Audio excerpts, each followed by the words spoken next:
Hello everyone, welcome back to learn with मीज़ू। आज के इस वीडियो लेक्चर में हम यूनिट सेकंड स्टार्ट करने वाले हैं और यूनिट सेकंड का हम आज फर्स्ट जो सब यूनिट है वो करेंगे जेंडर इनइक्वालिटीज़ एंड इश्यूज़। इससे पहले हमने जो यूनिट फर्स्ट है सोशियोलॉजी का वो ऑलरेडी कंप्लीट कर दिया है। तो चलिए शुरू करते हैं इस मज़ेदार से शानदार से सेशन को बिना टाइम वेस्ट किए। सो फर्स्ट ऑफ ऑल हम देखते हैं कि जेंडर इनइक्वालिटी होती क्या है। जेंडर इनइक्वालिटी का मतलब होता है कि इक्वल राइट्स, अपॉर्चुनिटीज और ट्रीटमेंट का लैक होना, ना मिलना लोगों को। ठीक है, इसका मतलब होता है कि इक्वल राइट्स का नहीं मिलना और लोगों को मतलब जेंडर के बेसिस पर कि वो फीमेल है उसके हिसाब से उन्हें क्या करना, ट्रीटमेंट मिलना, उसे हम कहते हैं जेंडर इनइक्वालिटीज।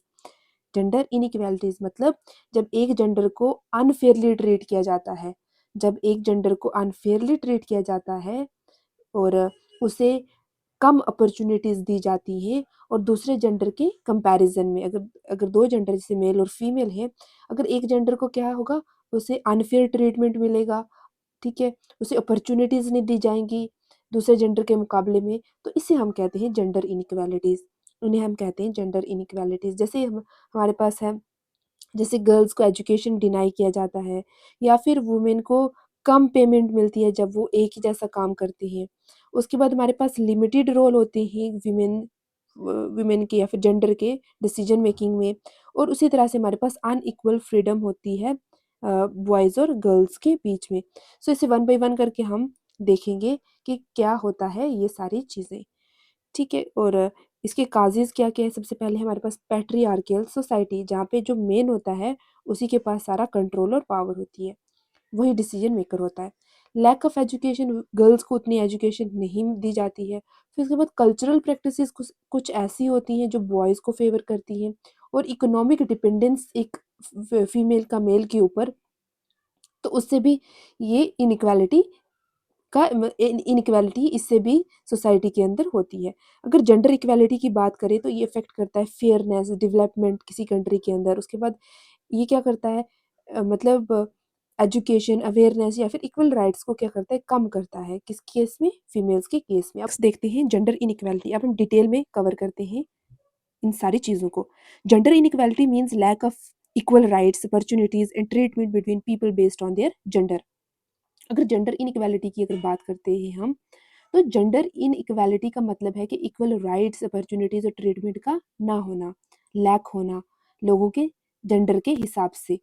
ठीक है, जब एक जेंडर को अनफेयरली ट्रीट किया जाता है या उसे कम अपॉर्चुनिटीज़ दी जाती हैं दूसरे जेंडर के कंपैरिजन में, तो इसे हम जेंडर इनइक्वालिटी कहते हैं। जैसे गर्ल्स को इक्वल एजुकेशन की अपॉर्चुनिटी नहीं मिलना, ठीक है, इक्वल अपॉर्चुनिटी नहीं मिलना, वुमेन को सेम काम के लिए कम सैलरी देना, या फिर डिसीजन मेकिंग के लिए औरतों का जो रोल होता है उसको कम कर देना, या फिर अनइक्वल बॉयज़ और गर्ल्स के लिए फ्रीडम अनइक्वल होना। तो इस तरह से हम देख सकते हैं, ये कुछ एग्जाम्पल है जेंडर इनइक्वालिटी के। तो जेंडर इनइक्वालिटी एक सोशल इशू है जो फेयरनेस और डेवलपमेंट को अफेक्ट करता है।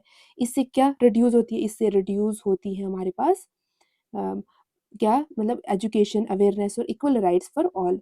ठीक है, इससे रिड्यूस किया जा सकता है। इसके थ्रू एजुकेशन कम हो जाती है, अवेयरनेस कम होती है लोगों के बीच में, और इक्वल राइट्स नहीं मिलते। अगर हम थोड़ा सा अगर डिटेल में अगर बोले, तो जेंडर इनइक्वालिटी का कॉन्सेप्ट सोशियोलॉजी में हम जेंडर इनइक्वालिटी को समझते हैं। ठीक है, सोशियोलॉजी में जेंडर इनइक्वालिटी का मतलब होता है, हम जेंडर इनइक्वालिटी कहते हैं, इनइक्वालिटी को समझते हैं एज अ सिचुएशन जहाँ पे मेल और फीमेल के बीच राइट्स, रिस्पॉन्सिबिलिटीज और अपॉर्चुनिटीज इक्वल नहीं होती। यानी एक सोसाइटी में एक जेंडर को दूसरे जेंडर के मुकाबले कम इंपॉर्टेंस दी जाती है, कम समझा जाता है। ठीक है, जेंडर इनइक्वालिटी का कॉन्सेप्ट सोशियोलॉजी में हम जेंडर इनइक्वालिटी को समझते हैं कि एक ऐसी सिचुएशन होती है जहाँ पे मर्द और औरत के बीच में जो हकूक है, जो जिम्मेदारियां हैं, जो मौके मिलने चाहिए, वो इक्वल नहीं होते। इसमें समाज जो होता है वो एक जेंडर को दूसरे जेंडर के मुकाबले ज़्यादा समझता है, ज़्यादा इंपॉर्टेंस देता है, तो उसे हम कहते हैं जेंडर इनइक्वालिटी। एजुकेशन और एम्प्लॉयमेंट में भी इम्पैक्ट पड़ता है। बहुत सी गर्ल्स जो हैं, बहुत सी लड़कियां स्कूल या कॉलेज नहीं जा पाती, सिर्फ इसलिए कि उनके घर में लड़कियों की एजुकेशन को प्रायोरिटी नहीं दी जाती। इस तरह वुमेन को सेम काम के लिए कम सैलरी मिलती है या प्रमोशन में वो पीछे रह जाती हैं। अगर डिसीजन मेकिंग की अगर बात करते हैं हम, तो डिसीजन मेकिंग में भी हमें सोसाइटी में मेन ज़्यादा डिसीजन मेकिंग रोल्स करते हैं, मतलब अगर कुछ हमें डिसाइड करना होगा तो उस केस में मेल को ज़्यादा प्रेफरेंस दी जाती है, जबकि वुमेन का पार्टिसिपेशन लिमिटेड होता है इस केस में, किसमें, डिसीजन मेकिंग में। ठीक है, मतलब लड़के और लड़की दोनों के लिए फ्रीडम और इंडिपेंडेंस में बहुत इनइक्वालिटी होती है। जैसे गर्ल्स को लेट नाइट बाहर जाने दिया जाता है ट्रैवल करने के लिए, नहीं, मतलब गर्ल्स को नहीं जाने दिया जाता, क्योंकि वहाँ पे क्या होती है, रिस्ट्रिक्शंस होती है जान और जैसे गर्ल्स को लेट नाइट बाहर जाने या ट्रैवल करने की रिस्ट्रिक्शन होती है, उस तरह से जो बॉयज़ होते हैं उन्हें वो जब चाहे घर आ सकते हैं, उनके लिए कोई टाइम फ्रेम नहीं होता, कोई लिमिटेशन नहीं होती। तो अगर हम देखें तो importance of reducing gender inequality को अगर रिड्यूस करेंगे, तो अगर हम जेंडर इनइक्वालिटी को रिड्यूस करना चाहते हैं, तो सबसे पहले एजुकेशन और अवेयरनेस कैंपेन ज़रूरी है। इक्वल राइट्स का इन्फोर्समेंट बहुत बहुत ज़रूरी है। जब दोनों जेंडर को सेम अपॉर्चुनिटीज़ मिलेंगी, तब ही सोशल डेवलपमेंट और फेयरनेस पॉसिबल है, वरना कुछ भी पॉसिबल नहीं है। ठीक है, अब हम देखते हैं कि यूनिसेफ क्या कहता है। यूनिसेफ के अकॉर्डिंगली जेंडर इनइक्वालिटी क्या है। ठीक है, according to UNICEF, gender inequality is a systematic imbalance of power, rights, opportunities, जहाँ पे गर्ल्स और वुमेन को ग्रेटर डिसएडवांटेज, डिस्क्रिमिनेशन और वायलेंस फेस करनी पड़ती है जेंडर के बेसिस पर। ठीक है, ये क्या है, सिस्टमैटिक इम्बैलेंस है ये। सिस्टमैटिक इम्बैलेंस का मतलब हुआ कि यूनिसेफ कहता है कि जेंडर इनइक्वालिटी सिर्फ एक आइसोलेटेड प्रॉब्लम नहीं है, बल्कि ये पूरे सोशल और पॉलिटिकल सिस्टम में पाए जाने वाली प्रॉब्लम है, जहाँ पे पावर्स और राइट्स को अनइक्वली डिस्ट्रीब्यूट किया गया है मर्द और औरतों के बीच में। ठीक है, तो इसे हम कहते हैं सिस्टमैटिक इम्बैलेंस। अगर हम पावर और अपॉर्चुनिटीज़ की बात करें, तो मेन को ज़्यादा पावर यहाँ पे दी गई है और अपॉर्चुनिटीज़ ज़्यादा मिलती है आदमियों को, जबकि औरतों को या फिर लड़कियों को डिसीजन मेकिंग, एजुकेशन या फिर करियर में ऐसा कोई भी ऐसी कोई भी अपॉर्चुनिटीज़ बढ़-चढ़ के नहीं मिलती है। और उसके बाद हमारे पास क्या होता है कि जहाँ पे गर्ल्स और जो वुमेन है, उन्हें डिसएडवांटेज फेस करना पड़ता है, मतलब गर्ल्स और वुमेन को सोसाइटी में कम प्रायोरिटी दी जाती है। जैसे उन्हें स्कूल भेजना या फिर काम में इक्वल पे देना, इस चीज़ पे इफ़ेक्ट होता है। ये उन्हें उनके लिए सिस्टमैटिक डिसएडवांटेज क्रिएट करता है। ठीक है, पहले तो आप इक्वली उन्हें अपॉर्च्युनिटी नहीं दे रहे हो, और बाद में जब काम करने का जब मौका आता है, तो उसमें भी गर्ल्स और वुमेन को डिसएडवांटेज होता है इन केस ऑफ उनकी अर्निंग कितनी होंगी। ठीक है, तो इस तरह से उन्हें प्रायोरिटी कितनी दी जाएगी, इंपॉर्टेंस कितनी दी जाएगी। और वायलेंस बेस्ड जेंडर की अगर बात करें, वायलेंस बेस्ड ऑन जेंडर, तो यूनिसेफ हाईलाइट करता है कि जेंडर बेस्ड वायलेंस भी एक मेजर फैक्टर है, जिसमें हैरेसमेंट, अब्यूज या फिर डोमेस्टिक वायलेंस शामिल है, जो मोस्टली वुमेन और गर्ल्स फेस करती हैं। जेंडर इनइक्वालिटी एक स्ट्रक्चरल इशू है, और सिर्फ अवेयरनेस या लॉज से नहीं, बल्कि सिस्टमैटिक चेंजेस और एम्पावरमेंट से ही रिड्यूस किया जा सकता है। ठीक है, अगर हम इन शॉर्ट अगर इन चीज़ों को देखते हैं। ठीक है, ये हमारे पास यूनिसेफ ही, ठीक है, यूनिसेफ ने क्या कहा, अगर इन शॉर्ट अगर हम बात करें, तो यूनिसेफ कहता है कि जेंडर इनइक्वालिटी एक सिस्टमैटिक इम्बैलेंस है, पावर का, राइट्स का, अपॉर्चुनिटीज़ का, जहाँ पे औरतों को या फिर लड़कियों को डिसएडवांटेज फेस करना पड़ता है, डिस्क्रिमिनेशन फेस करना पड़ता है, उन्हें वायलेंस फेस करना पड़ता है। किसके बेसिस पर, जेंडर के बेसिस पर, कि वो सिर्फ लड़कियां हैं तो इस बेसिस पे उनसे डिस्क्रिमिनेशन होता है, उनको डिसएडवांटेज रखा जाता है, उन्हें अपॉर्चुनिटीज़ नहीं मिलती है कि वो एजुकेशन कंप्लीट करे, काम करे। तो ये सारी चीज़ें होती हैं। नेक्स्ट हम वन बाय वन करके देखते हैं। जैसे ग्लोबल गैप इंडेक्स 2025 की अगर बात करते हैं, तो वर्ल्ड इकोनॉमिक फोरम ने क्या कहा है, वो हम देखते हैं। ठीक है, वर्ल्ड इकोनॉमिक फोरम क्या कहता है, इसके बारे में हम देखते हैं। भाई, ये वर्ल्ड इकोनॉमिक फोरम, तो सबसे पहले हम देखते हैं वन बाय वन करके कि इंडिया की पोजीशन क्या है। ठीक है, और उसके बाद हम देखते हैं सबसे पहले, ठीक है, इंडिया की अगर हम ग्लोबल रैंकिंग की अगर बात करते हैं, तो हमारे पास क्या है यहाँ पे, वर्ल्ड इकोनॉमिक फोरम की ग्लोबल जेंडर गैप रिपोर्ट 2025 में इंडिया की रैंकिंग 131 है आउट ऑफ 148 कंट्रीज। ये आप याद रखेंगे, डायरेक्टली रैंकिंग भी पूछी जाती है एग्जाम के अंदर। ठीक है, वर्ल्ड इकोनॉमिक फोरम की ग्लोबल जेंडर गैप रिपोर्ट में 2025 में इंडिया 131 रैंक पर है, जो 148 कंट्रीज में से काफ़ी नीचे है। ठीक है, ये हमारे पास 2 प्लेसेस, लास्ट ईयर के मुकाबले 2 प्लेसेस जो इसका रैंक है वो नीचे हुआ है, इन कंपैरिजन टू, अगर हम 129 था हमारे पास 2024 में, और 131 है 2025 में। तो ओवरऑल अगर हम बात करते हैं, ओवरऑल तो जेंडर पैरिटी स्कोर कितना है हमारे पास 64.1%। जेंडर पैरिटी स्कोर जो है हमारे पास वो कितना है 64.1%। अगर इकोनॉमिक कंडीशन की बात करते हैं तो हमें देखने को मिलता है कि बहुत सी इनइक्वालिटी है। सिर्फ 15.7% जो औरतें हैं वो वर्क फोर्स का हिस्सा है। वो किसका हिस्सा है? वर्क फोर्स का हिस्सा है और उनको मतलब इनकम मिलती है। और वुमेन का शेयर 25% है हमारे पास। Women earn only about 25% share of the total labour income का सिर्फ 25% जो है वो औरतों को मिलता है। कहने का मतलब है कि सिर्फ 15.7% या फिर 15.7% वुमेन वर्क फोर्स का हिस्सा है और लेबर इनकम में वुमेन का हिस्सा 25% ही है। मतलब वुमेन कम कमाई करती हैं और एम्प्लॉयमेंट अपॉर्चुनिटीज़ भी उनके लिए क्या है लिमिटेड है। एम्प्लॉयमेंट अपॉर्चुनिटीज़ भी उनके लिए लिमिटेड है। अगर हम पॉलिटिकल रिप्रेजेंटेशन की अगर बात करते हैं तो वहाँ पे भी वुमेन को बहुत सारी इनइक्वालिटीज़ का सामना करना पड़ता है। जैसे वुमेन का पार्लियामेंट में रिप्रेजेंटेशन 13.6% है। मतलब वुमेन सिर्फ और सिर्फ 13.6% सीट्स जो है पार्लियामेंट में वुमेन्स के पास है। ठीक है। और हमारे पास अगर ये इंडिकेट क्या करता है लो पार्टिसिपेशन इन डिसीजन मेकिंग। ठीक है। जो क्या दिखाता है कि डिसीजन मेकिंग और लीडरशिप रोल में वुमेन का पार्टिसिपेशन काफ़ी लो है। अगर हम नेक्स्ट देखते हैं रियलिटी ऑफ इनइक्वालिटी की अगर बात करते हैं तो वुमेन ज़्यादा क्या करती है हमारे पास वुमेन ज़्यादा कम करती है मतलब including unpaid household work जैसे हो गया हमारे पास। ठीक है। उसके बाद हमारे पास अगर देखें तो women work more but earn less. Women काम ज़्यादा करती हैं। ठीक है। ज़्यादा काम करती है लेकिन कमाती कम है। जैसे हमारे पास अनपेड वर्क हो गया तो जिसमें हमारे पास क्या 61% earn about 61% of the men's income without unpaid work. Earn around 61%। देखा 61% जो है औरतें हमारे पास क्या है कमाती हैं। Earn around 61% of men's income without unpaid work और earn only 32% when unpaid work is included. ठीक है। और लेकिन कम अर्न करती हैं अगर अनपेड वर्क इंक्लूड करें तो वुमेन सिर्फ 32% ऑफ मेन्स इनकम अर्न करती हैं। ठीक है। मर्दों के मुकाबले में सिर्फ 32% अगर हम अनपेड वर्क को भी इंक्लूड करें तो मतलब जो घरेलू डोमेस्टिक वर्क अगर उसको भी इंक्लूड करें तो सिर्फ 32% औरतें जो है वो कमाती हैं। ठीक है। मैक्सिमम यहाँ पे देखो कितनी ज़्यादा क्या है इनइक्वालिटी है। ठीक है। वुमेन ज़्यादा काम करती हैं including unpaid household work लेकिन कम अर्न करती हैं। और अगर अनपेड वर्क इंक्लूड करें तो वुमेन सिर्फ 32% ऑफ वुमेन्स इनकम अर्न करती हैं।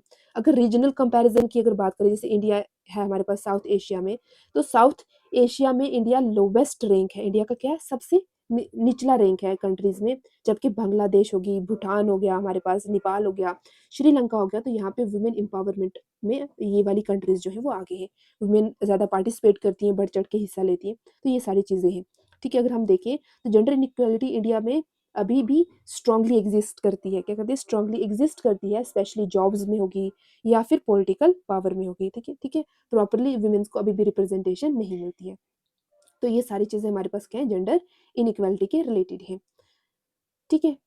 तो इस तरह से हमने ये देखी। नेक्स्ट हम देखते हैं कि मेजर इश्यूज क्या क्या है जेंडर इनइक्वालिटी के। जेंडर इनइक्वालिटी के मेजर इश्यूज हम देखते हैं वन बाय वन करके। ठीक है। सबसे पहले है हमारे पास एजुकेशन इनइक्वालिटी। अगर एजुकेशन इनइक्वालिटी की अगर बात करें तो कई लड़कियां जो होती हैं वो स्कूल से ड्रॉप आउट कर देती हैं। ठीक है। और क्योंकि उनकी जल्दी शादी हो जाती है। ठीक है। और फाइनेंशियल प्रॉब्लम्स होती हैं पेरेंट्स इतना कमाते नहीं कि बच्चियों को स्कूल भेज सके या फिर सेफ्टी इश्यूज होते हैं कि हमारे पास कि लड़कियों को सेफ्टी नहीं मिल पाती। उनके लिए सेफ्टी इश्यूज होते हैं। और लिटरेसी में गर्ल्स अभी भी बॉयज़ से पीछे हैं। ठीक है। Girls have lower literacy rate then boys. उसके बाद मेनी गर्ल्स को ड्रॉप आउट करना पड़ता है स्कूल छोड़ देना पड़ता है। क्यों? क्योंकि उनकी जल्दी शादी हो जाती है गरीबी की वजह से या फिर उन्हें सेफ्टी इश्यूज होते हैं। वो सुरक्षित महसूस नहीं करती है। तो इस वजह से हमारे पास ये होती है एजुकेशन इनइक्वालिटी। अगर हम एम्प्लॉयमेंट इनइक्वालिटी की बात करें तो वर्कफोर्स पार्टिसिपेशन में वुमेन का हिस्सा कम है। वर्कफोर्स पार्टिसिपेशन में वुमेन का हिस्सा क्या है कम है। लीडरशिप पोजीशंस की अगर बात करते हैं हम तो जॉब अपॉर्चुनिटीज़ भी लिमिटेड है। जॉब अपॉर्चुनिटीज़ भी काम भी मतलब लिमिटेड है। साथ ही जेंडर पे गैप भी है। मतलब अगर हम जेंडर पे गैप की अगर बात करते हैं तो वुमेन जो है वो कम सैलरी लेती हैं आदमियों के मुकाबले में। अगर वो सेम ही काम करते हैं अगर एक जैसा काम भी करते हैं तब भी जो औरतें हैं उन्हें कम जो है वो पैसे मिलते हैं। ठीक है। कम पैसे मिलते हैं। उसके बाद अगर हेल्थ और न्यूट्रिशन की अगर बात करें तो वुमेन को हमेशा क्या कम हेल्थ और न्यूट्रिशन होता है, वुमेन को हेल्थ और न्यूट्रिशन कम मिलता है, इसकी वजह से मैटरनल मोटिलिटी रेट भी हाई होती है। मैटरनल मोटिलिटी रेट जो है वो हाई होती है, किसकी वजह से? जब उनको हेल्थ और न्यूट्रिशन कम मिलता है।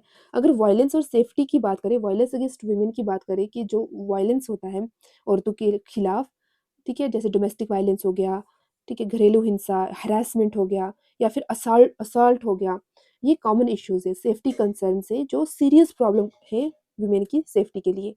ये भी एक मेजर कारण है हमारे पास जेंडर इनइक्वालिटी के। अगर हम चाइल्ड मैरिज की अगर बात करें, तो चाइल्ड मैरिज में हमारे पास जो यंग एज में मैरिज गर्ल्स की हो जाती है, चाइल्ड मैरिज के केस में, उस केस में ये सारी चीज़ें उनके एजुकेशन को, उनकी हेल्थ को और उनकी इंडिपेंडेंस को अफेक्ट करती हैं, और हेल्थ को अफेक्ट करेंगी, उनकी इंडिपेंडेंस को लिमिटेड रखेंगी। ठीक है, ये सारी चीज़ें हमारे पास होगी जब उनकी जल्दी शादी हो जाएगी। अगर पॉलिटिकल अंडर रिप्रेजेंटेशन की बात करें, तो वुमेन पॉलिटिक्स में अंडर रिप्रेजेंटेड है, मतलब कम उनकी भागीदारी है, और प्रॉपर्टी और इनहेरिटेंस में भी उन्हें अनइक्वल ट्रीटमेंट दिया जाता है। अनइक्वल ट्रीटमेंट दिया जाता है, क्योंकि जो प्रॉपर्टी है वो बेटों को मिलती है, इनहेरिटेंस में बेटों को दी जाती है। अगर हम सोशल नॉर्म और पैट्रियार्की की बात करें, तो पैट्रियार्की और मेल डोमिनेंस में हमारे पास वुमेन की फ्रीडम और अपॉर्चुनिटीज को लिमिट करता है। कौन? पैट्रियार्की। ठीक है, पुरुष प्रथा जो चलती आ रही है हमारी सोसाइटी के अंदर, पैट्रियार्की, तो उसकी वजह से ये मेल डोमिनेटेड सोसाइटी है, और ये वुमेन की आज़ादी को क्या करती है? कम करती है। और ये प्रेफरेंस किसको देती है? बेटों को देती है एज कम्पेयर टू बेटियों को। ठीक है, बेटियों को ज़्यादा सोसाइटी में सन्स की प्रेफरेंस ज़्यादा है, बेटों की प्रेफरेंस ज़्यादा है। ठीक है, तो इस तरह से हमारे पास ये होती है। आगे हम थोड़ा और डिटेल में इसको अगर समझने की कोशिश करें कि काज क्या है इन सारी इनइक्वालिटीज़ का। ऊपर देखा हमने, ये सारी हमारे पास क्या है? इश्यूज है इनइक्वालिटी के, कि एजुकेशन इनइक्वालिटी होगी, एम्प्लॉयमेंट इनइक्वालिटी होगी, जेंडर पे गैप, उसके बाद हमारे पास हेल्थ और न्यूट्रिशन इश्यूज होंगे, वायलेंस ज़्यादा होगा, उसका नतीजा क्या होगा? चाइल्ड मैरिज होगी तो क्या होगा? तो ये सारी चीज़ें, जैसे प्रॉपर्टी इनहेरिटेंस उन्हें नहीं मिलेगी, पैट्रियार्की क्या है। अब ये जो काजेज़ हैं इनइक्वालिटीज़ के, ये जो इनइक्वालिटीज़ हो रही हैं, इनके काजेज़ क्या-क्या हैं, ये हम वन बाय वन करके देखते हैं। सबसे पहले हमारे पास पैट्रियार्की। पैट्रियार्की में हमारे पास क्या होता है कि पैट्रियार्की का अगर मतलब देखा जाए, तो पैट्रियार्की का मतलब है कि ऐसी सोसाइटी जहाँ पे मेल डोमिनेट करते हैं, मेल जो होते हैं ना, पुरुष जो होते हैं सोसाइटी के, जो मेल मेंबर्स होते हैं वो डोमिनेट करते हैं। इसमें डिसीजन मेकिंग होगी, मतलब डिसीजन मेकिंग पावर होगी, प्रॉपर्टी राइट्स हो गए, या फिर अपॉर्चुनिटीज मोस्टली मर्दों को दी जाती है, मोस्टली मेन के पास होती है, और वुमेन जो है वहाँ पे सेकेंडरी रोल प्ले करती है। ये इनइक्वालिटी की रूट कॉज है। क्या है? पैट्रियार्की सोसाइटी में जो है हमारे पास ये रूट कॉज है किसकी? जेंडर इनइक्वालिटी की। ठीक है, जेंडर इनइक्वालिटी की। जैसे बहुत सारी सोसाइटीज में men are given more power and importance than women. ठीक है, घर और सोसाइटी में डिसीजन ज्यादातर आदमी लेते हैं। A family allows son to study in big city. ठीक है, जैसे फॉर एग्जांपल बेटों को ये इजाजत दी जाती है कि वो बड़े शहरों में जाएं, पढ़ाई करें अपनी कंप्लीट, उसके बाद लेकिन जो लड़कियां होती हैं उन्हें अलाउ नहीं किया जाता। उसके बाद प्रॉपर्टी की अगर बात करें, तो वो बेटों को दी जाती है एज कम्पेयर टू डॉटर्स। तो ये हमारे पास सारी चीज़ें होती हैं। तो जैसे मैंने आपको बताया कि पैट्रियार्की का मतलब है एक ऐसी सोसाइटी जहाँ पे मेल डोमिनेंस हो, इसमें decision making power, property rights और अपॉर्चुनिटीज मोस्टली मेन के पास होती है, और वुमेन सेकेंडरी रोल प्ले करती हैं, और ये इनइक्वालिटी की रूट कॉज है। नेक्स्ट देखते हैं हम lack of education. Lack of education, जब लोग एजुकेटेड नहीं होते ना, when people are not educated नहीं होते, वो इक्वल राइट्स के बारे में नहीं जानते। ठीक है, वो इक्वल राइट्स के बारे में नहीं जानते। मतलब लोगों को पता ही नहीं होता कि लड़कियों के राइट्स क्या हैं, और उन्हें क्या क्या कौन से राइट्स मिलने चाहिए। ठीक है, उन्हें ये नहीं पता कि लड़कों और लड़कियों के राइट्स सेम है, उन्हें भी एजुकेशन देनी चाहिए। लोगों को पता ही नहीं होता कि लड़कियों के पास सेम राइट्स मिलने चाहिए, लड़कियों को भी सेम राइट्स मिलने चाहिए। फॉर एग्जांपल पेरेंट्स ये सोचते हैं कि लड़कियां जो होती हैं वो उन्हें हायर एजुकेशन की ज़रूरत नहीं है। क्यों? क्योंकि वो उन्हें उनकी शादी हो जाएगी। तो girl is force to leave the school early, के लड़कियों को इस फोर्स किया जाता है कि उन्हें जल्दी क्या किया जाए, स्कूल को छोड़ देने के लिए फोर्स किया जाता है पेरेंट्स के द्वारा। क्यों? क्योंकि उनकी शादी हो जाएगी। ठीक है, एजुकेशन की कमी से लोग ट्रेडिशनल सोच फॉलो करते हैं। अगर वुमेन एजुकेटेड नहीं होगी, तो वो जॉब्स, डिसीजन मेकिंग और फाइनेंशियल इंडिपेंडेंस की एक्सेस उनके पास कम होगी। तो इसलिए ये क्या करते हैं, ये भी एक कारण है किसका? इन इक्वालिटी का सोसाइटी के अंदर। अगर हम कल्चरल प्रैक्टिसेस की या फिर ट्रेडिशंस की बात करते हैं, तो कुछ ट्रेडिशन और कस्टम्स में बॉयज़ को फेवर करते हैं। कुछ ट्रेडिशन, रीति रिवाज किसको फेवर करते हैं? बॉयज़ को, बॉयज़ के हक में है, फेवर करते हैं, गर्ल्स को पीछे रखते हैं। ठीक है, जैसे हमारे पास पुरानी सोच और रीति-रिवाज़ इनइक्वालिटी को बढ़ावा देते हैं। जैसे हमारे पास डाउरी सिस्टम आ गया, दहेज प्रथा, तो गर्ल्स फैमिली को मनी या फिर गिफ्ट देना पड़ता है शादी के टाइम पे लड़कों को, तो दैट इज़ डाउरी सिस्टम। उसके बाद सन प्रेफरेंसेस की अगर बात करें तो females feel happier when boys is sorry families जो होती हैं वो खुश होती हैं जब उनके घर में लड़का पैदा होता है एज़ कम्पेयर टू लड़की, ठीक है? तो इस तरह से फैमिलीज़ कि मतलब आप देख सकते हैं कि यहाँ पे कैसे-कैसे जैसे डोगरी सिस्टम हो गया और सन प्रेफ़रेंसेस हो गए, तो ये कुछ रीति-रिवाज हैं, कुछ ऐसे ट्रेडिशंस या फिर प्रैक्टिसेज़ हैं जो लड़कों के हक में हैं। कल्चर नॉर्म्स और रिचुअल सोसाइटी में जेंडर हायरार्की को रीइन्फोर्स करते हैं। ये नॉर्म्स फीमेल इंडिपेंडेंस, एजुकेशन और हेल्थ को अफ़ेक्ट करते हैं और जेंडर इनइक्वालिटी को सस्टेन करते हैं, ये सारी चीज़ें। उसके बाद अगर हम देखते हैं तो इकोनॉमिक डिपेंडेंस की अगर बात करते हैं तो वुमेन ऑफ़न जो होती है ना वो जो मतलब औरतें हैं, वो अक्सर फाइनेंशियली मतलब पैसे के तौर पर आदमियों पर डिपेंडेंट होती हैं, इसलिए उनकी डिसीज़न मेकिंग पावर कम होती है। जब इनकम अपनी नहीं होती तो डिसीज़न लेने की पावर भी कम होती है। तो जैसे फॉर एग्ज़ाम्पल मैं यहाँ पे दिया गया है कि एक हाउसवाइफ़ बड़े डिसीज़न नहीं ले सकती है, क्यों? क्योंकि वो कमाती नहीं है बाहर जाके। उसके बाद हमारे पास एक वुमन अनफेयर ट्रीटमेंट टॉलरेट करती है, बर्दाश्त करती रहती है। क्यों? क्योंकि वो फाइनेंशियली डिपेंडेंट है। वो सोचती है अगर इस घर को छोड़ के जाऊँ तो आगे करना करूँगी क्या मैं? तो इस हिसाब से आप देख सकते हैं कि इकोनॉमिक डिपेंडेंस वुमेन की एम्पावरमेंट में एक मेजर बैरियर है। अगर वुमेन के पास अपना इनकम या फिर रिसोर्स नहीं होंगे, तो वो सोसाइटी और फैमिली के पैट्रियार्कल डिसीजन को चैलेंज नहीं कर सकती। जैसे वो कहेंगे वैसे-वैसे ही वुमेन को रहना पड़ेगा। तो ये भी हमारे पास काज़ेज़ हैं जेंडर इनइक्वालिटी के। अगर इन शॉर्ट हम देखें तो जेंडर इनइक्वालिटीज़ होती है बिकॉज़ मेल की डोमिनेंस होती है, ठीक है? पुरुष जो होते हैं उनकी डोमिनेंस होती है, एजुकेशन कम होती है और हार्मफुल ट्रेडिशंस होते हैं जैसे डोवरी सिस्टम हो गई, सन प्रेफरेंसेस हो गए और हमारे पास क्या होता है फाइनेंशियली जो है जो औरतें हैं वो मर्दों पर डिपेंडेंट होती हैं, तो ये भी एक कारण है जिसकी वजह से इनइक्वालिटी होती है सोसाइटी के अंदर। अब इनइक्वालिटीज़ का इफ़ेक्ट क्या होता है? अब वन बाय वन करके हम इफ़ेक्ट्स देखते हैं क्या-क्या होता है।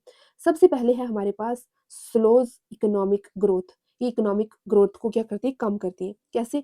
जब वुमेन काम नहीं करती या फिर कम अर्न करती है तो कंट्री सिर्फ हाफ टैलेंट यूज़ कर पाती है, ठीक है? कंट्री सिर्फ हाफ टैलेंट यूज़ कर पाती है और इससे क्या होगा इकोनॉमिक ग्रोथ क्या होगी? स्लो होगी। इकोनॉमिक ग्रोथ क्या होगी? कंट्री की स्लो होगी। सबसे पहली चीज़ है कि इकोनॉमिक ग्रोथ हमारे पास क्या होगी? स्लो होगी। सेकंड हमारे पास इसका इफ़ेक्ट होगा कि इससे गरीबी बढ़ेगी। कैसे? अगर वुमेन फाइनेंशियली इंडिपेंडेंट नहीं हो नहीं है मतलब ठीक है अगर जो औरतें हैं वो फाइनेंशियली इंडिपेंडेंट नहीं है तो फैमिलीज़ का टोटल इनकम भी कम होता है, ठीक है? और जिससे क्या होती है गरीबी बढ़ती है, ठीक है? इससे पॉवर्टी बढ़ती है। थर्ड क्या होगा हमारे पास इसका इफ़ेक्ट कि ये ह्यूमन डेवलपमेंट इससे कम होता है। ह्यूमन डेवलपमेंट रिड्यूस होता है जैसे एजुकेशन हो गया, हेल्थ हो गया, अपॉर्च्युनिटीज़ की कमी वुमेन के लिए होती है, ठीक है? इसकी वजह से lack of education, health opportunities for women ये ओवरऑल किसको डेवलपमेंट ऑफ सोसाइटी को कम करता है और ये ओवरऑल डेवलपमेंट ऑफ सोसाइटी को रिड्यूस करता है। उसके बाद हमारे पास अगर फोर्थ की अगर बात करें तो इसकी वजह से सोशल इनजस्टिस समाज के अंदर इनजस्टिस बढ़ता है, अनइक्वल राइट्स या फिर अनफेयर ट्रीटमेंट क्रिएट होता है जिसकी वजह से इनजस्टिस होता है, इनइक्वालिटी क्रिएट होती है सोसाइटी के अंदर। जेंडर इनइक्वालिटीज़ क्या करती है हार्म करती है किसको इकोनॉमी को हार्म करती है क्योंकि हम अपना हाफ ही टैलेंट यूज़ कर पाते हैं क्योंकि औरतें जो होती हैं वो सिर्फ़ और सिर्फ़ घर की चारदीवारी तक महदूद रहती हैं। उसके बाद हमारे पास क्या होता है कि जेंडर इनइक्वालिटीज़ जो है सोसाइटी को हार्म करता है, ठीक है? क्योंकि देखो अगर औरत भी बाहर जाएगी, कमा के लाएगी तो उससे ऑटोमैटिकली हमारी जो स्टैंडर्ड ऑफ लिविंग है वो भी इंक्रीज़ हो जाती है। इनकम होगी तो अच्छी अच्छी एजुकेशन हम प्रोवाइड कर पाएँगे। हेल्थ केयर अच्छी हेल्थ केयर फैसिलिटीज़ एक्सेस कर पाएँगे। तो ये सारी की सारी आप देख सकते हैं कि जेंडर इनइक्वालिटीज़ हार्म करती है इकोनॉमी को, सोसाइटी को और ओवरऑल डेवलपमेंट को। ठीक है? तो इस तरह से है। अगर मैं सिंपली अगर आपको इन शॉर्ट अगर बताऊँ तो इकोनॉमिक ग्रोथ की अगर यहाँ पे अगर बात ये जो की गई है, तो आप देखोगे जब वुमेन का पार्टिसिपेशन लो होता है, तो कंट्री अपनी फुल पोटेंशियल यूज़ नहीं कर पाती, तो इससे जीडीपी ग्रोथ या फिर इकोनॉमिक प्रोग्रेस स्लो हो जाती है। अगर वुमेन का फाइनेंशियल कंट्रीब्यूशन कम है, तो हाउसहोल्ड इनकम कम होती है और पॉवर्टी लेवल बढ़ जाते हैं। उसके बाद हमारे पास अगर ह्यूमन डेवलपमेंट की अगर बात करते हैं, तो वुमेन को एजुकेशन और हेल्थ का प्रॉपर एक्सेस नहीं मिलता। इसकी वजह से सोसाइटी का ओवरऑल ह्यूमन डेवलपमेंट इंडेक्स लो हो जाता है और जेंडर इनइक्वालिटी से अनफेयर ट्रीटमेंट और अनइक्वल राइट्स सोसाइटी में टेंशन और डिस्क्रिमिनेशन क्रिएट करते हैं और जेंडर इनइक्वालिटी का इफेक्ट सिर्फ वुमेन तक लिमिटेड नहीं रहता बल्कि पूरी इकोनॉमी, पूरी सोसाइटी पे भी इफेक्ट इसका पड़ता है। और कैसा इफ़ेक्ट पड़ता है? हार्म करती है सारी चीज़ें। अब हम देखते हैं कुछ measures of to reduce gender inequalities को कम करने के लिए कुछ तरीके हैं। अब हम वन बाय वन करके इन्हें देखते हैं। सबसे पहले हमारे पास प्रमोट एजुकेशन फॉर गर्ल्स, लड़कियों की एजुकेशन को प्रमोट करना चाहिए जेंडर इनइक्वालिटी को कम करने के लिए। जो educating girls give them knowledge, confidence and better opportunities in life. Girls को पढ़ाओ ताकि वो कॉन्फिडेंट और इंडिपेंडेंट बन सके और लाइफ में बेटर अपॉर्चुनिटीज़ ले सकें। ठीक है? ये सारी चीज़ें हम कर सकते हैं। नेक्स्ट अगर हम बात करते हैं equal pay for equal work, जब गर्ल्स को प्रमोट एजुकेशन फॉर गर्ल्स, जब गर्ल्स को पढ़ाया जाता है वो अवेयर, कॉन्फिडेंट और इंडिपेंडेंट बनती हैं। ये इनइक्वालिटी, इससे क्या होगी, इनइक्वालिटी कम होती है और ये सारी की सारी चीज़ें हेल्पफुल रहती है लेटर ऑन। ठीक है? अगर हम नेक्स्ट की बात करें equal pay for equal work, ठीक है? अगर एक जैसा काम है तो उन्हें एक जैसी जो मेहनत है वो देनी चाहिए, उसके लिए इक्वल पे करना चाहिए।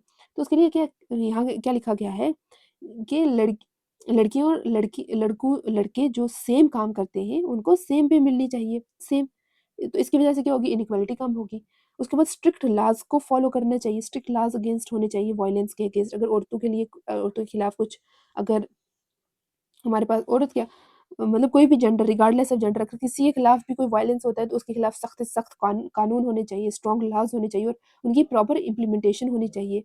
वायलेंस के खिलाफ स्ट्रिक्ट लॉज होने चाहिए और उनकी प्रॉपर इम्प्लीमेंटेशन ज़रूरी है ताकि वुमेन सेफ फील करें। तो इस तरह से हम जेंडर इनइक्वालिटी को दूर कर सकते हैं। नेक्स्ट हमारे पास वुमेन एम्पावरमेंट एंड प्रोग्राम्स, कि वुमेन एम्पावरमेंट प्रोग्राम्स लड़कियों को कैपेबल और इंडिपेंडेंट बनाते हैं, तो इसकी वजह से भी जेंडर इनइक्वालिटी कम होती है। उसके बाद अवेयरनेस कैंपेन्स की बात करें तो अवेयरनेस कैंपेन से लोगों की सोच बदलती है और वो जेंडर इक्वालिटी को समझते हैं। किसको समझते हैं? जेंडर जेंडर इक्वालिटी को समझते हैं। उसके बाद रिजर्वेशन होनी चाहिए पॉलिटिक्स और जॉब्स में लड़कियों को। कहते हैं कि हमारे पास पॉलिटिक्स और जॉब्स में रिजर्वेशन से वुमेन को डिसीजन मेकिंग जो चीज़ें हैं उनमें हिस्सा लेने का मौका मिलेगा। तो इससे जो वुमेन है वो अपनी क्या करेंगी, अपनी प्रॉब्लम्स को सामने रख पाएँगी और कैसी-कैसी पॉलिसीज़ होनी चाहिए उसके बारे में, उसके लिए कंट्रीब्यूट कर पाएँगी। ठीक है? इस तरह से हम क्या कर सकते हैं, पॉलिटिक्स और जॉब्स में भी अगर रिजर्वेशन होगा तो वुमेन पार्टिसिपेशन ज़्यादा होगा। नेक्स्ट अगर देखें तो ये सारे मेजर्स हेल्प करते हैं इक्वल अपॉर्च्युनिटीज़ या फिर फेयर सोसाइटी बनाने के लिए वुमेन्स और मेन दोनों के लिए। तो इस तरह से हम देखते हैं कि ये सारे measures equal opportunities, fair society बनाने के लिए मर्द और औरतों के लिए ज़रूरी है। ठीक है। नेक्स्ट हम देखते हैं कुछ आर्टिकल्स यहाँ पे दिए गए हैं, जैसे articles related to the gender inequality, कुछ आर्टिकल्स दिए गए हैं इंडियन कॉन्स्टिट्यूशन के अंदर। अब हम वन बाय वन करके ये सारे के सारे आर्टिकल्स को देखते हैं कि सारे के सारे आर्टिकल्स क्या कहते हैं। सबसे पहला हमारे पास article 14 equal right to equality. Right to equality क्या कहता है? प्रोवाइड करता है equality before law both men and women. ठीक है, कानून की नज़र में सब बराबर है, सब इक्वल है। ये इंश्योर करता है कि किसी भी सिटीजन के साथ डिस्क्रिमिनेशन नहीं होना चाहिए। Everyone is equal in the eyes of law. कानून के सामने सब बराबर हैं। अगर हम आर्टिकल 15 की बात करते हैं तो ये कहता है कि नो डिस्क्रिमिनेशन, डिस्क्रिमिनेशन नहीं होना चाहिए, भेदभाव नहीं होना चाहिए। ठीक है, promote discrimination on the basis of religion, race, caste, sex, place of birth. ठीक है, ये क्या करता है? प्रोहिबिट करता है कि रिलीजन, मज़हब के बेसिस पर, किसी की जात-पात के बेसिस पर, किसी की कास्ट के बेसिस पर, किसी के सेक्स के बेसिस पर या फिर वो कहाँ से उसकी पैदाइश कहाँ हुई है इसके बेसिस पर हम किसी से भी डिस्क्रिमिनेशन नहीं कर सकते। किसी से भी डिस्क्रिमिनेशन नहीं कर सकते और गवर्नमेंट को राइट है कि वो स्पेशल प्रोविजंस बनाए। गवर्नमेंट को क्या राइट है कि वो स्पेशल प्रोविजन बना सकते हैं गवर्नमेंट जो है, किसके लिए? वुमेन के लिए, बच्चों के लिए। ठीक है, वुमेन और बच्चों के लिए। और हमारे पास क्या होगा, किसी को भी जैसे मैंने अभी बोला, अगर हम इसको शॉर्ट में देखें तो किसी को भी सेक्स या कास्ट या फिर रिलीजन के बेसिस पर हम कम इम्पोर्टेंट ट्रीट नहीं कर सकते। ठीक है, तो मतलब क्या हो गया, डिस्क्रिमिनेशन को यहाँ पे प्रोहिबिशन है, हम डिस्क्रिमिनेट नहीं कर सकते। और गवर्नमेंट क्या कर सकती है? गवर्नमेंट को राइट है कि वो स्पेशल प्रोविजन बना सकती है वुमेन और चिल्ड्रन के लिए ताकि उन्हें इक्वल अपॉर्चुनिटी मिले। नेक्स्ट आर्टिकल अगर हम 16 की अगर बात करते हैं, अगर आप में से कोई फीमेल जेकेएसएसबी सुपरवाइज़र के लिए सीरियस प्रिपरेशन करना चाहती है और अपनी प्रिपरेशन को एक सिस्टमैटिक वे में स्ट्रॉन्ग बनाना चाहती है, तो वो हमारा कोर्स जॉइन कर सकती है और कोर्स आपको ऐप पे मिल जाएगा। हमने स्पेशलाइज़ेशन का फर्स्ट यूनिट सोशियोलॉजी का कंप्लीट कर दिया है। बाकी सब्जेक्ट जैसे जीएस, इंग्लिश, ग्रामर भी कंप्लीट हो रहे हैं। आपको पता है कि लास्ट टाइम जो पेपर आया था, उसमें सोशियोलॉजी में नेट लेवल के क्वेश्चन पूछे गए थे। हम भी आपको उसी लेवल की प्रिपरेशन करवाएँगे। टाइम सबसे इम्पोर्टेंट होता है और इस कोर्स से आपका काफ़ी टाइम बचेगा। सारी मेहनत हमारी टीम करेगी, आपको सिर्फ लेक्चर्स देखने हैं और प्रॉपर रिवीजन करना है। सोशियोलॉजी कंप्लीट होने के बाद हम एमसीक्यू सीरीज़ भी लॉन्च करेंगे, जिसमें हर टॉपिक को प्रॉपर्ली कवर किया जाएगा। आप सबको पता है कि कॉम्पिटिशन कितना ज़्यादा है, इसलिए प्रॉपर प्लानिंग के साथ प्रिपरेशन करना बहुत ज़रूरी है। बाकी आप सब समझदार हैं। ये बात करता है equal opportunity in employment. Equal opportunity in employment ensure करता है कि इक्वल अपॉर्च्युनिटी होनी चाहिए एम्प्लॉयमेंट में, मतलब सरकारी नौकरी में लड़के और लड़की दोनों को इक्वल चांस मिलना चाहिए। उसके बाद अगर हम आर्टिकल 21 की बात करते हैं, आर्टिकल 21 क्या कहता है कि हर औरत का राइट है कि वो सेफ रहे। ठीक है? आर्टिकल 21 क्या कहता है, right to life and dignity. ये गारंटी करता है कि लाइफ विद डिग्निटी होनी चाहिए, जिसमें सेफ्टी, रिस्पेक्ट और रिस्पेक्ट होनी चाहिए लड़कियों की। ये हर वुमेन का राइट है कि वो सेफ रहे और डिग्निटी के साथ लाइफ जी सके। ठीक है, ये है हमारे पास आर्टिकल 21। आर्टिकल 39 ए क्या कहता है, ये कहता है कि इक्वल राइट होना चाहिए लाइवलीहुड का।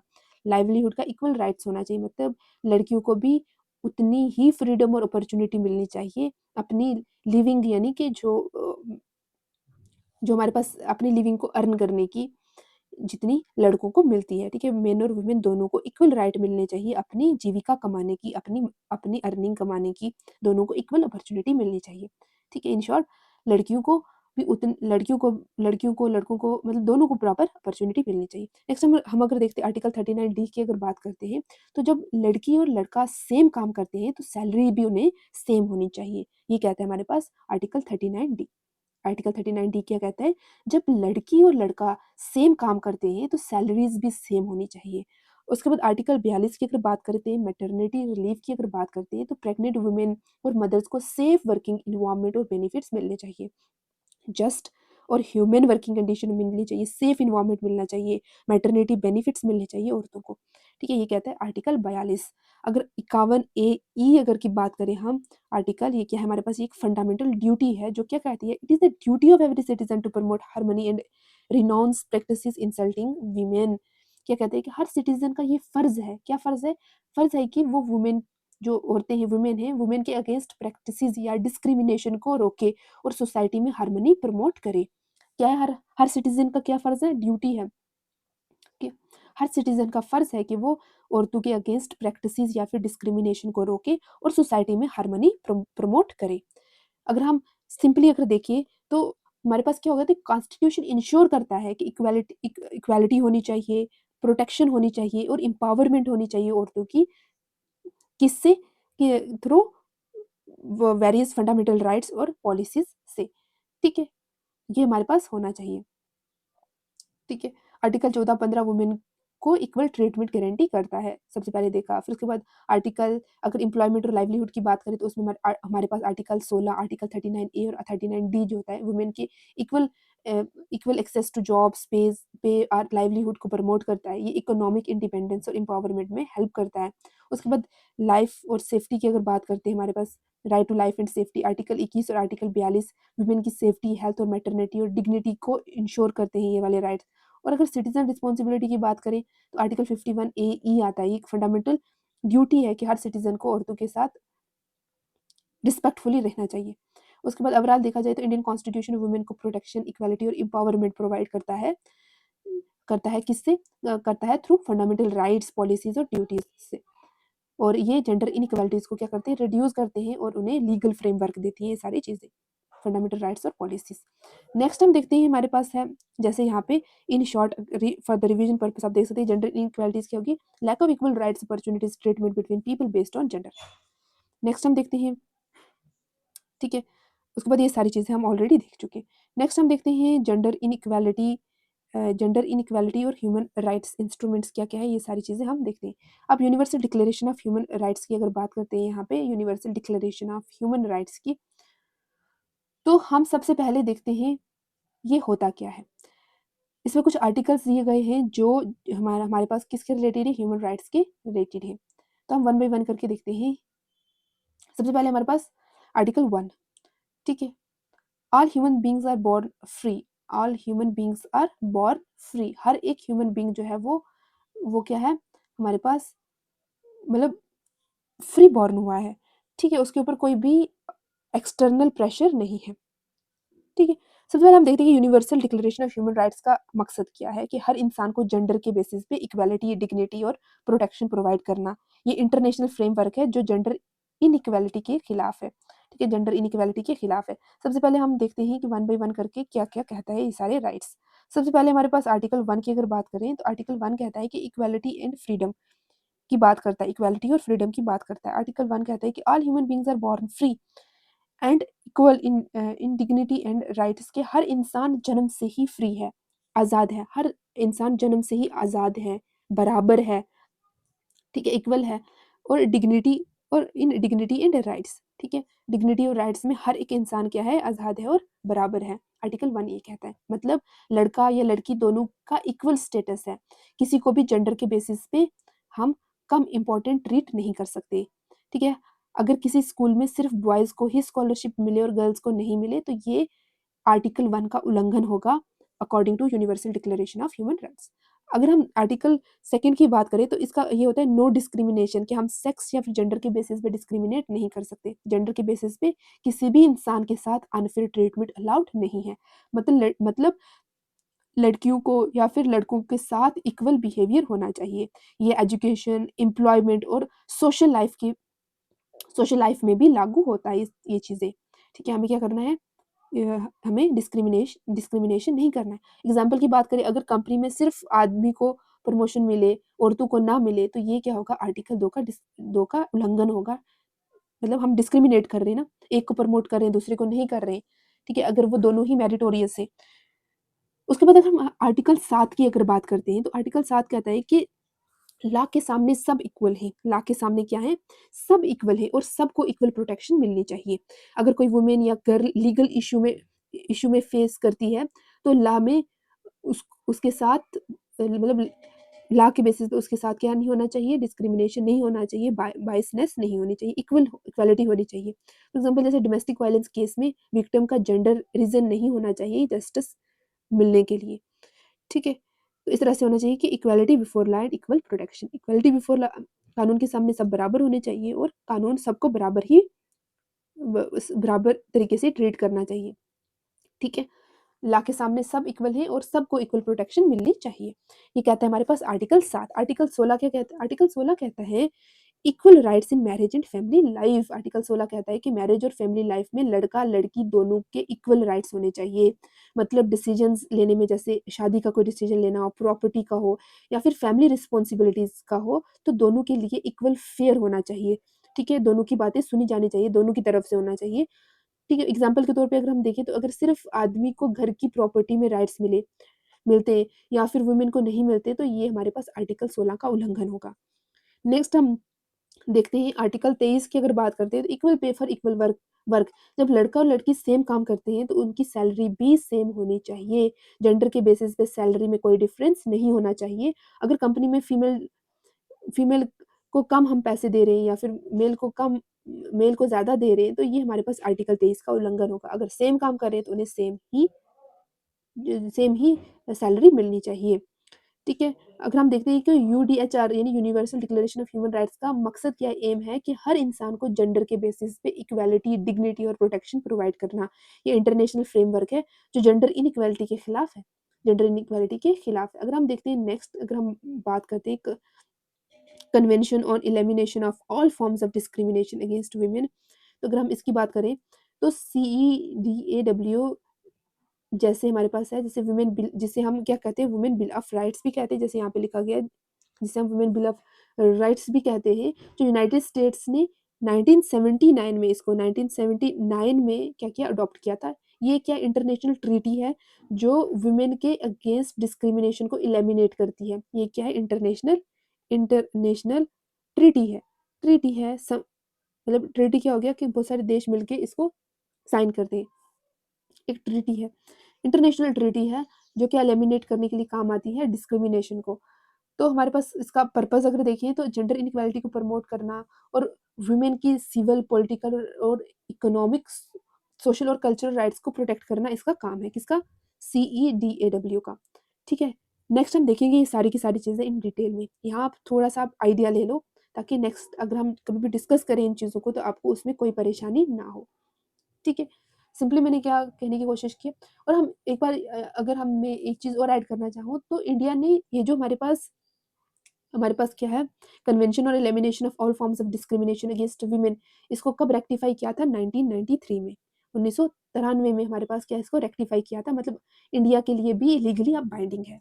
जब ये रेक्टिफाई करना मतलब लीगली बाइंडिंग होना, लीगली बाइंडिंग होना, लीगली बाइंडिंग, ठीक है, लीगली बाइंडिंग होना मतलब रेक्टिफाई करना, रेक्टिफाई करना, ठीक है। 1993 में इंडिया ने रेक्टिफाई किया था, इंडिया ने रेक्टिफाई किया था। CEDAW एक इंटरनेशनल एग्रीमेंट है जो इंश्योर करता है कि लड़कियों और वुमेन को जेंडर के बेसिस पर अनफेयर ट्रीटमेंट ना मिले, और ये वुमेन के राइट्स को ग्लोबली प्रोटेक्ट करता है और कंट्रीज को फोर्स करता है कि वो लॉज और प्रैक्टिसेस में इक्वालिटी लाएं। तो ये सारी चीजें हैं। अब हम वन बाय वन करके देखते हैं कि इसके आर्टिकल क्या कहते हैं। आर्टिकल 1 क्या डिफाइन करता है, डिस्क्रिमिनेशन अगेंस्ट वुमेन को डिफाइन करता है, डेफिनेशन देता है कि डिस्क्रिमिनेशन का मतलब है क्या। तो डिस्क्रिमिनेशन का मतलब है जब वुमेन को लड़कों के कंपैरिजन में अनफेयर ट्रीट किया जाए, तो ये आर्टिकल क्लियरली डिफाइन करता है इसका मीनिंग, ठीक है। इसका मीनिंग क्या बताता है कि डिस्क्रिमिनेशन का मतलब है कि जब वुमेन को लड़कों के कंपैरिजन में, औरतों को मर्दों के कंपैरिजन में अनफेयर ट्रीट किया जाता है, उसे हम डिस्क्रिमिनेशन कहते हैं। आर्टिकल 2 कहता है रिमूवल ऑफ डिस्क्रिमिनेशन। फर्स्ट कहते हैं कि डिस्क्रिमिनेशन है क्या, दूसरा कहते हैं कि डिस्क्रिमिनेशन को हटाना है हमने, ठीक है। State must remove discrimination, discriminatory laws, state को डिस्क्रिमिनेटरी लॉज और प्रैक्टिसेस को हटाना चाहिए। हर कंट्री को ऐसे लॉज और प्रैक्टिसेस खत्म करने चाहिए जो वुमेन के खिलाफ है, जैसे हमारे पास डोवरी प्रोहिबिशन हो गया, या फिर फीमेल इनहेरिटेंस राइट्स प्रोटेक्शन हो गया। तो इस तरह के कुछ राइट्स हैं जो क्या करने चाहिए, होने चाहिए। और हमारे पास क्या होने चाहिए, रिमूव होने चाहिए डिस्क्रिमिनेटरी लॉज। तो कैसे रिमूव होंगे, जब हम प्रोहिबिट करेंगे डोवरी को, या फिर ऐसी प्रैक्टिसेस होंगी हमारे पास जैसे female inheritance laws, female inheritance heritance laws. तो ये सारी चीज़ें होंगी, तो इससे हमारे पास क्या होगा, डिस्क्रिमिनेटरी लॉज क्या होंगे, रिमूव होंगे। अगर आर्टिकल 5 की बात करें, आर्टिकल 5 करता है कि हमने स्टीरियोटाइप्स को और कल्चरल बाइसेस को क्या करना है, एलिमिनेट करना है। स्टीरियोटाइप्स का मतलब हो गया पुरानी सोच, और कल्चरल बाइसेस हो गया सोशल नॉर्म्स। तो कहते हैं कि पुरानी सोच और सोशल नॉर्म्स जो वुमेन को सेकेंडरी रोल में रख रहे हैं, उनको हमने हटाना चाहिए, उन्हें हमें क्या करना चाहिए, एलिमिनेट करना चाहिए, हटाना चाहिए।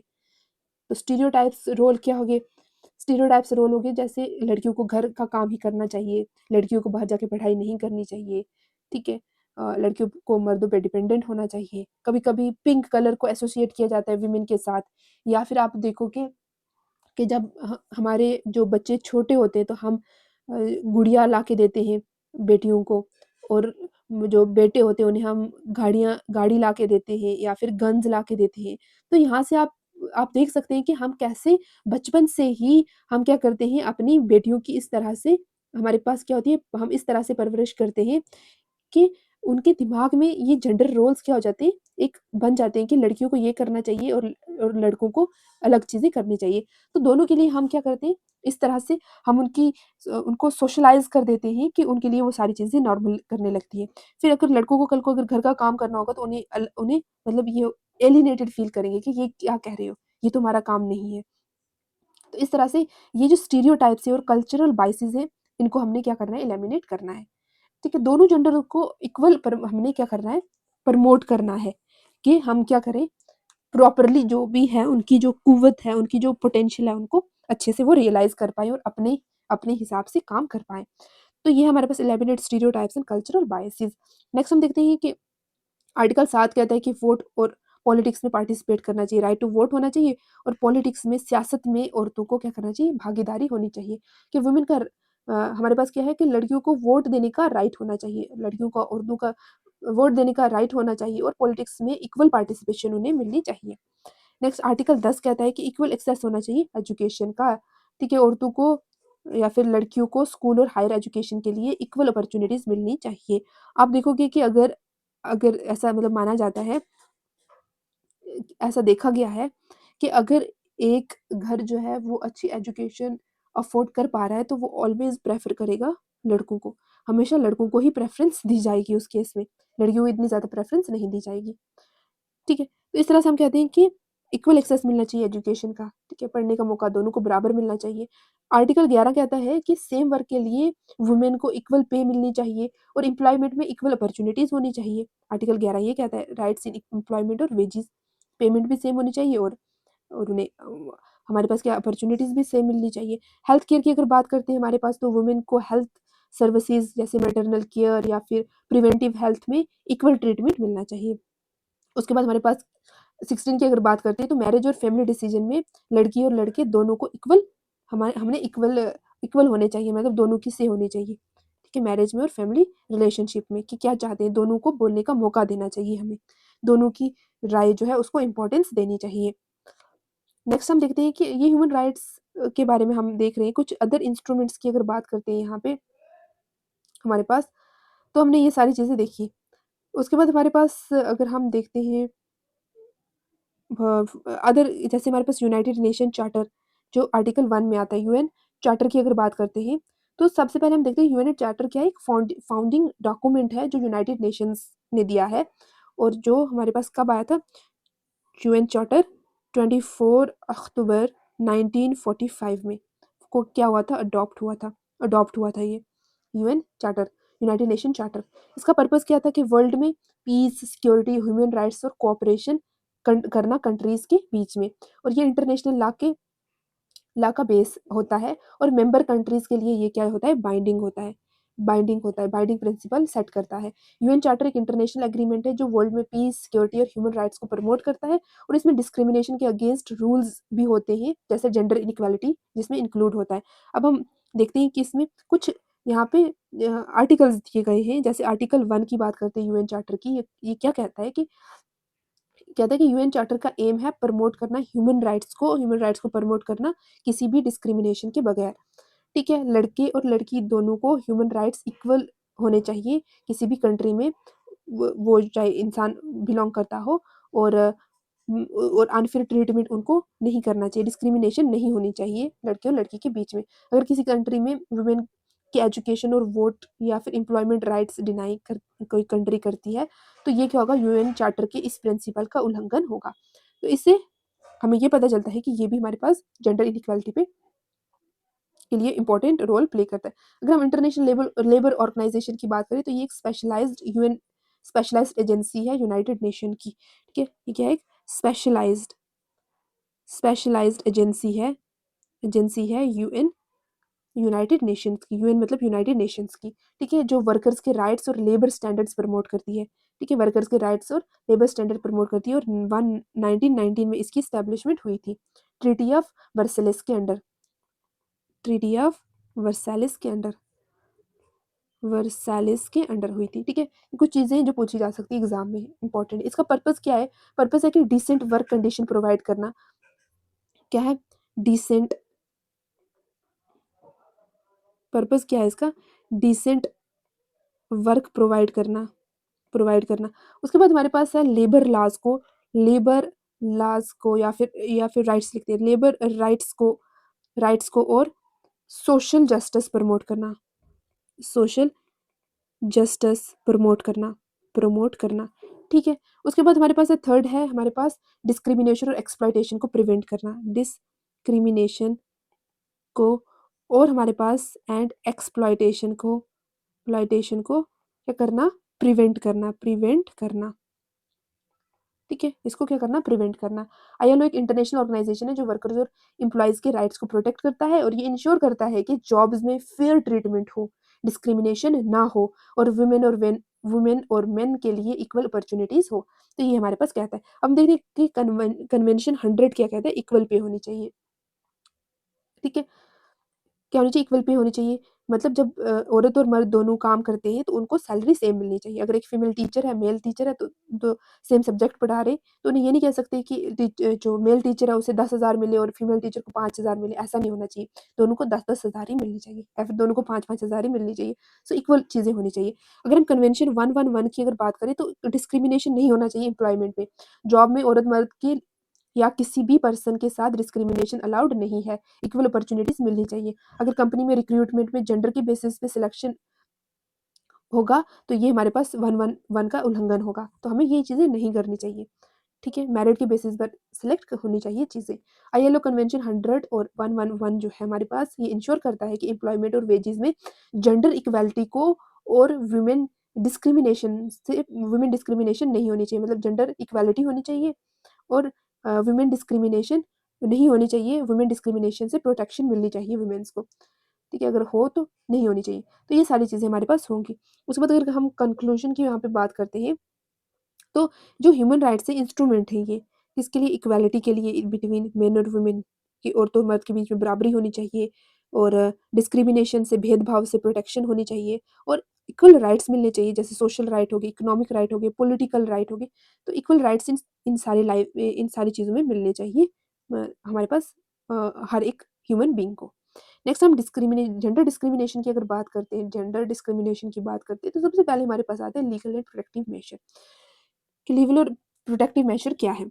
सबसे पहले हमारे पास work places laws against sexual harassment की अगर बात करते हैं, तो हम यहाँ पे देखा जाता है कि जो सेक्सुअल हैरेसमेंट के केसेस में हमारे पास कुछ चीज़ें दी गई हैं, जो हम वन बाय वन करके यहाँ पे देखते हैं।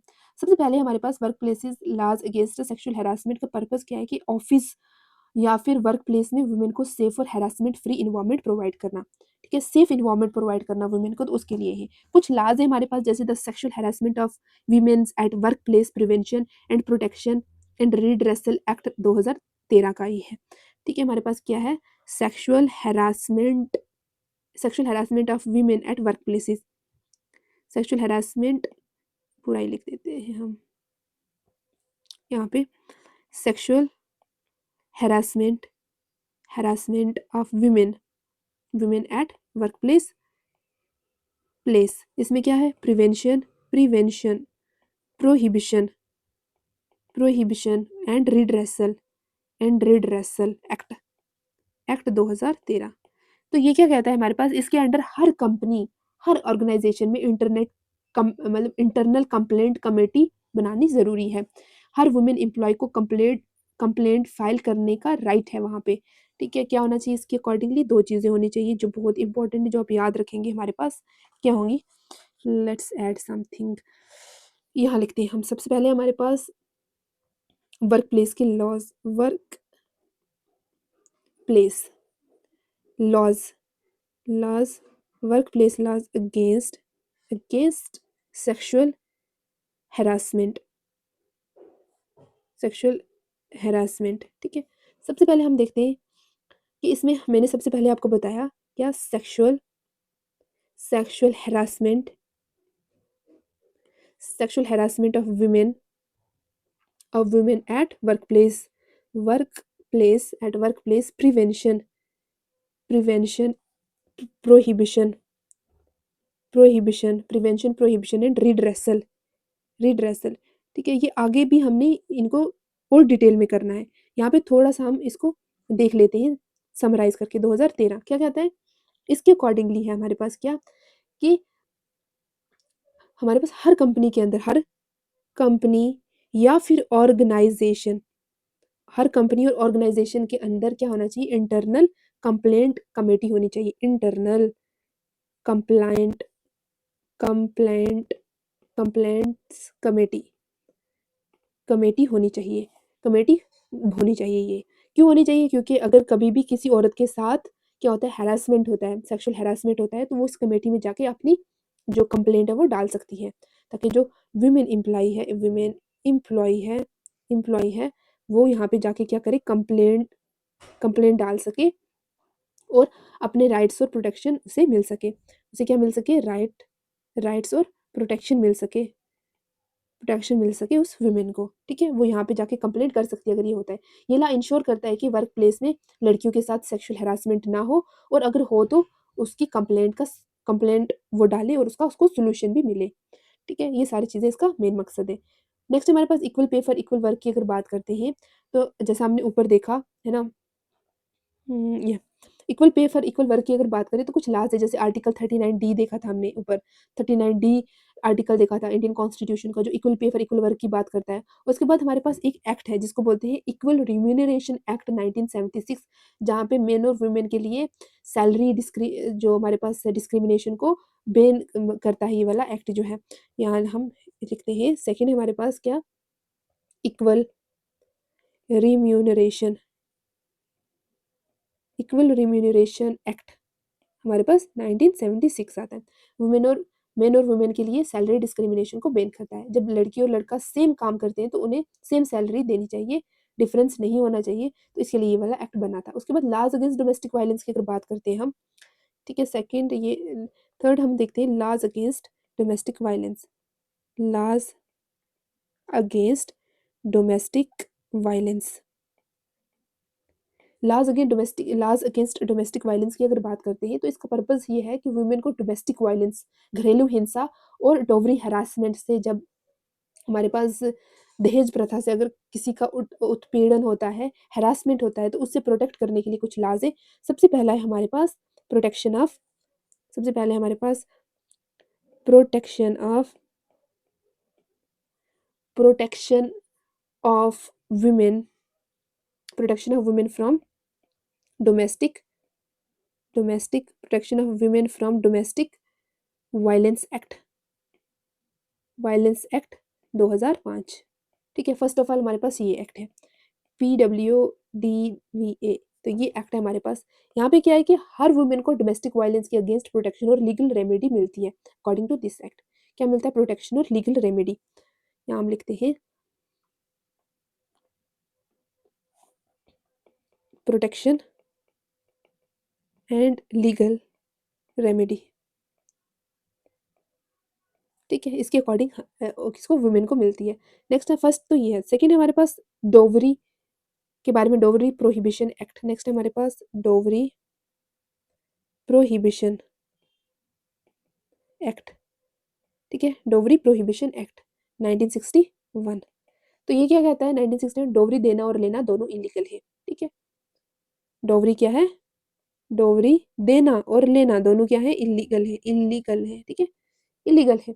ये लॉज इंश्योर करते हैं कि घर में वुमेन सेफ रहे, डोवरी या डोमेस्टिक वायलेंस की वजह से उन्हें हार्म ना हो। तो इसके लिए ये हमारे पास दो एक्ट्स बनाए गए। नेक्स्ट हमारे पास, नेक्स्ट क्या है? नेक्स्ट देखो, ये देख लिया हमने। अब देखते हैं strengthening the property and inheritance laws. Strengthening the property and inheritance laws. अब ये क्या कहता है?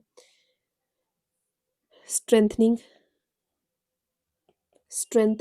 Property and inheritance laws. Inheritance laws, इसका पर्पस है कि वुमेन को इक्वल प्रॉपर्टी और इक्वल हेरिटेंस राइट मिलने चाहिए। वुमेन को, हमारे पास क्या होना चाहिए? वुमेन को क्या मिलना चाहिए? हमारे पास इक्वल प्रॉपर्टी, इक्वल प्रॉपर्टी और क्या मिलना चाहिए? इक्वल इनहेरिटेंस राइट्स मिलने चाहिए। इनहेरिटेंस राइट्स, राइट्स मिलने चाहिए। ठीक है, इक्वल प्रॉपर्टी और इक्वल इनहेरिटेंस राइट्स मिलने चाहिए according to this law. Strengthening property and inheritance laws के अकॉर्डिंग। तो इसमें कौन से लॉज आते हैं? सबसे पहले आता है हमारे पास Hindu succession act. Hindu succession Hindu succession amendment amendment act Hindu succession amendment act 2005। Hindu women को फादर और ब्रदर की प्रॉपर्टीज में इक्वल शेयर मिलता है according to this act. Next हमारे पास एक और आता है, जैसे इंडियन सक्सेशन एक्ट। एक है हमारे पास Indian succession act, succession act. ठीक है, इसमें क्या होता है? नॉन हिंदू वुमेन्स को प्रॉपर्टी में राइट दिया जाता है। तो ये लॉज इंश्योर करते हैं कि वुमेन को भी घर और प्रॉपर्टी में इक्वल राइट्स मिलने चाहिए। ठीक है, ये सारी चीज़ें हैं कुछ। और उसके बाद हम देखते हैं, नेक्स्ट है हमारे पास following the global framework CEDAW convention on the elimination of all forms of discrimination against women. तो ये हमने देखा, इसका पर्पस क्या है? ये एक इंटरनेशनल एग्रीमेंट था, है ना, जो भी हमने देखा।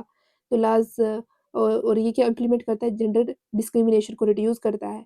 तो इम्प्लीमेंटेशन इन इंडिया जैसे लॉज हैं, जैसे इक्वल रिम्यूनरेशन एक्ट हो गया, डोमेस्टिक वायलेंस एक्ट हो गया, बेटी बचाओ बेटी पढ़ाओ और वुमेन रिजर्वेशन पॉलिसीज होगी। तो ये सारे प्रिंसिपल्स को फॉलो करते हैं ये सारी चीज़ें। ठीक है, ये वाले हमारे पास कौन से हो गए? कुछ ग्लोबल फ्रेमवर्क हो गए, फॉलोइंग द ग्लोबल फ्रेमवर्क। तो ये सारी चीज़ें हमारे पास आई। नेक्स्ट हम देखते हैं कि सोशल एंड एजुकेशनल मेजर्स क्या क्या हैं। अगर हम सोशल और एजुकेशनल मेजर्स की अगर बात करते हैं तो उसमें क्या क्या आता है? सबसे पहले हमारे पास promote education, promote girls education. सबसे पहले हमारे पास क्या आता है? Promotes girls education. तो हम देखते हैं इसमें हमारे पास क्या आता है कि गर्ल्स की एजुकेशन को प्रमोट करना चाहिए। इसमें कुछ स्कीम्स हैं, जैसे बेटी बचाओ बेटी पढ़ाओ। तो ये स्कीम्स है हमारे पास, तो इसके अकॉर्डिंगली हम देखते हैं। उसके बाद हमारे पास प्रमोट करना, स्किल डेवलपमेंट और वोकेशनल ट्रेनिंग देना। ठीक है, उसके बाद हमारे पास हमारे पास क्या आएगा, क्रिएट करना awareness to change gender stereotypes को चेंज करना, बेटी बचाओ बेटी पढ़ाओ। उसके बाद स्किल डेवलपमेंट करना, वोकेशनल ट्रेनिंग देना ताकि स्किल डेवलपमेंट हो सके उनका और फिर वो अपनी लाइवलीहुड कमा सके। अवेयरनेस क्रिएट करना जेंडर स्टीरियोटाइप्स में, ठीक है। जेंडर स्टीरियोटाइप्स क्या हो गया कि कुछ चीज़ें जो हैं वो सिर्फ़ और सिर्फ़ फीमेल्स के साथ ही एसोसिएट की जाती हैं, तो उन चीज़ों को देखना। उसके बाद हमारे पास है अ, इकोनॉमिक के लिहाज से अगर देखते हैं हम, तो हमारे पास कुछ चीज़ें आती हैं इकोनॉमिक के लिहाज से। तो जैसे हमारे पास मीडिया कैंपेन चलाना, ऐसी मतलब एडवर्टाइज़मेंट करना जिसमें जेंडर इक्वालिटी दिखाई गई हो। तो ये सारी चीज़ें हमारे पास क्या हैं, कुछ इम्पोर्टेंट चीज़ें हैं, सोशल और एजुकेशनल मेजर्स में आती हैं, ठीक है। ये सारी चीज़ें हैं ना, मतलब लड़कियों को स्कूल और जैसे हम अगर प्रमोट एजुकेशन की बात करते हैं, तो लड़कियों को स्कूल और हायर एजुकेशन के लिए एजुकेशन में इक्वल चांस देना चाहिए। उसके बाद अगर हम स्किल डेवलपमेंट की बात करते हैं, तो जॉब रेडी सेल्फ रिलायंट बनाना चाहिए उन्हें। सोसाइटी में पूरी पुरानी सोच को क्या करना चाहिए, उनकी पुरानी सोच को ख़त्म करना चाहिए। उसके बाद मीडिया कैंपेन्स चलाने चाहिए, जिसमें इक्वालिटी का मैसेज हो। एजुकेशन और अवेयरनेस से वुमेन को कॉन्फिडेंट और इंडिपेंडेंट बनाया जा सकता है और सोसाइटी की थिंकिंग भी पॉजिटिव होती है फिर इससे। अगर हम इकोनॉमिक पॉलिटिकल मेजर्स की अगर बात करते हैं, तो इसमें हमारे पास वुमेन को डिसीजन मेकिंग और लीडरशिप रोल में चांस देना चाहिए, नंबर 1। नंबर 2 कहता है कि एम्प्लॉयमेंट और पॉलिटिक्स में एक्टिव पार्टिसिपेशन होनी चाहिए वुमेन्स की। थर्ड कहता है कि हमारे पास क्या होना चाहिए कि वुमेन को प्रॉपर्टी में ओनरशिप राइट्स मिलने चाहिए, ठीक है? फाइनेंशियल सपोर्ट होनी चाहिए, माइक्रो फाइनेंस एक्सेस होना चाहिए उनके पास और उन्हें क्या मिलना चाहिए हमारे पास वुमेन को बिज़नेस और सेल्फ एम्प्लॉयमेंट के लिए फंड प्रोवाइड करना चाहिए, माइक्रो फाइनेंस जैसे हो गया। उसके बाद ओनरशिप प्रॉपर्टी के राइट्स मिले, जैसे मैंने आपको बताया। नेक्स्ट कहते हैं कि इकोनॉमिक और पॉलिटिकल मेजर से वुमेन को इंडिपेंडेंट और सोसाइटी में इक्वल स्टेटस दिलाया जा सकता है। तो ये सारी चीज़ें हम कर सकते हैं। नेक्स्ट हम सपोर्ट और सेफ्टी मेजर्स की अगर बात करते हैं, तो वन स्टॉप सेंटर्स होने चाहिए। जहाँ पे वुमेन के लिए लीगल लीगल या फिर मेडिकल या फिर हमारे पास क्या कर सकते हैं, काउंसलिंग सपोर्ट होनी चाहिए, एक ही जगह पे अवेलेबल हो। तो उसे बोलते हैं वन स्टॉप सेंटर, ठीक है? मतलब अगर कोई इंसान डोमेस्टिक वायलेंस से पीड़ित है, तो आप देखो उसका मनोबल कितना टूट जाता है। तो उस केस में अगर वन स्टॉप सेंटर्स होंगे ना, जो उसे लीगल सपोर्ट भी प्रोवाइड करेंगे कि उसके खिलाफ वायलेंस हो रहा है तो क्या करना चाहिए। उसके बाद हमारे पास मेडिकल सपोर्ट भी प्रोवाइड करेंगे उसे या फिर उसे काउंसलिंग भी देंगे, ठीक है? ताकि वो आगे आने वाली जो अपनी लाइफ उसे अच्छा बेहतर बना पाए। तो इस तरह से हमारे पास वन स्टॉप सेंटर्स होने चाहिए, वुमेन हेल्पलाइन होनी चाहिए, उसके बाद पुलिस सपोर्ट डेस्क्स होने चाहिए, वुमेन की सेफ्टी और इमरजेंसी हेल्प के लिए सारी फैसिलिटीज़ होनी चाहिए। उसके बाद हमारे पास सर्विसेज़ होनी चाहिए विक्टिम्स के लिए, विक्टिम्स के रिहैबिलिटेशन और लीगल एड उन्हें प्रोवाइड करना चाहिए, अगर कोई जेंडर बेस्ड वायलेंस से पीड़ित है ना? कुछ एसिड विक्टिम्स होती हैं, अब देखो उनके लिए उन्हें सोसाइटी उतना एक्सेप्ट नहीं करती है। तो जो भी उनके लिए जो हमारे पास क्या होते हैं, जो हमारे पास जो अननेसेसरी बायसनेस होती है, उसे दूर करना चाहिए और सेफ्टी और सपोर्ट सिस्टम वुमेन को प्रोटेक्टेड फ़ील करने में हेल्प करती हैं और हैरेसमेंट से बचाती हैं। तो कोई ना कोई लीगल सिस्टम है, तो इसके लिए इससे भी क्या होगा कि मेल के अंदर कुछ ना कुछ डिटरेंस रहेगा कि अगर कुछ करेंगे तो कुछ गलत होगा। ठीक है? टाइमली जस्टिस प्रोवाइड होना चाहिए उन्हें। अगर हम मेजरिंग प्रोग्रेस इंडिकेटर्स की अगर बात करते हैं, तो सबसे पहले हमारे पास है जेंडर इनइक्वालिटी इंडेक्स।